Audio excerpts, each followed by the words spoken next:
সংসদে তাণ্ডবকাণ্ড নিয়ে এই প্রথমবার মুখ খুললেন মুখ্যমন্ত্রী। বাংলার কুৎসা করছে, অপপ্রচার চলছে অভিযোগ মমতা বন্দ্যোপাধ্যায়ের। সংসদ হামলার ঘটনায় বাংলার সঙ্গে কোনো যোগাযোগ নেই, বাংলা অপরাধীদের প্রশ্রয় দেয় না, সংসদের নিরাপত্তায় গাফিলতির কথা মেনে নিয়েছেন কেন্দ্রীয় স্বরাষ্ট্রমন্ত্রী।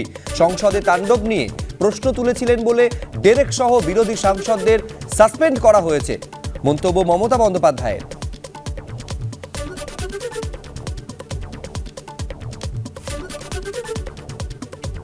Security lapses, Home Minister already admitted that, and this is a very serious matter, no doubt of it.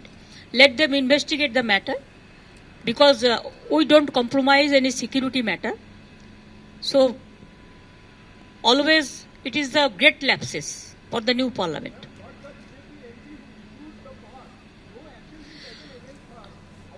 That already member of parliament, let them raise the issue. They have already issued raised the issue. And that's why Derek, the leader of Rajya Sabha from Trinamool Congress Party, is been suspended, and also there are 15 other Congress and DMK MLAs. They are also suspended.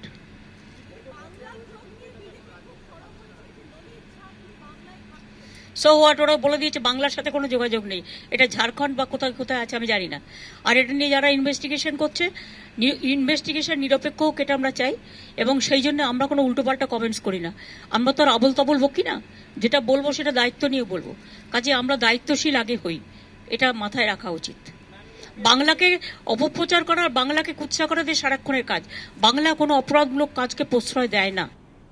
সংসদে smoke bomb নিয়ে হামলা নিয়ে সংসদের বাইরে মুখ খুললেন প্রধানমন্ত্রী। সংসদে যা ঘটেছে তা উদ্বেগের, বিতর্ক না করে ঘটনার গভীরে যাওয়া উচিত।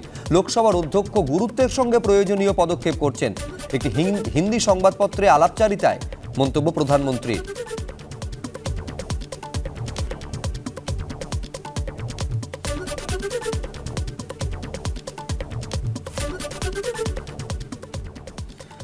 প্রধানমন্ত্রীর এই মন্তব্য নিয়ে অধীর চৌধুরী কি বলেছেন দেখুন।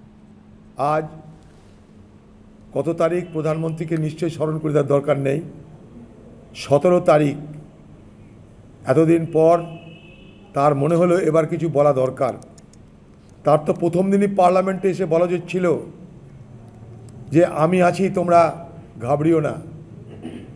সারা দেশকে সুরক্ষা দেওয়ার জন্য যিনি গ্যারেন্টি দিয়ে থাকেন, সে মোদি গ্যারেন্টির জায়গায় মোদি এখন মুশকিলের নাম হয়ে গেছে।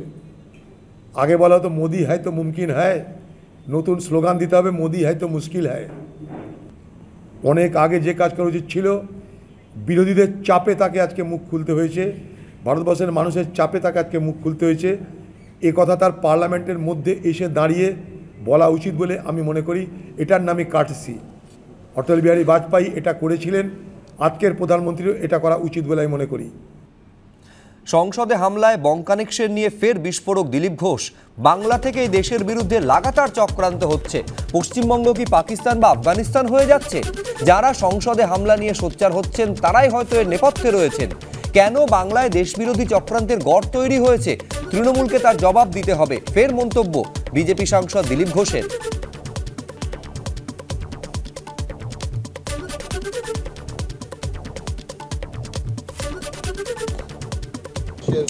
পশ্চিমবাংলা থেকে দেশের বিরুদ্ধে চক্রান্ত লাগাতার হচ্ছে, টেররিস্ট অ্যাক্টিভিটি হচ্ছে, এখানে বসে প্ল্যান হচ্ছে। বাংলাদেশে বম ফাটাতে হবে, এখানে বসে প্ল্যান হচ্ছে।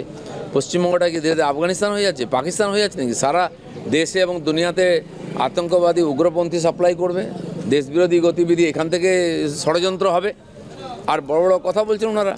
আজ যারা বেশি লাফিয়েছিল পার্লামেন্টে, কেন আক্রমণ হয়েছে, দেখা গেল তারাই করিয়েছে এটা। আজকে টিএমসিকে জবাব দিতে হবে যে কেন পশ্চিমবঙ্গ থেকে দেশবিরোধী সমস্ত চক্রান্তের এখানে গড় তৈরি হয়েছে।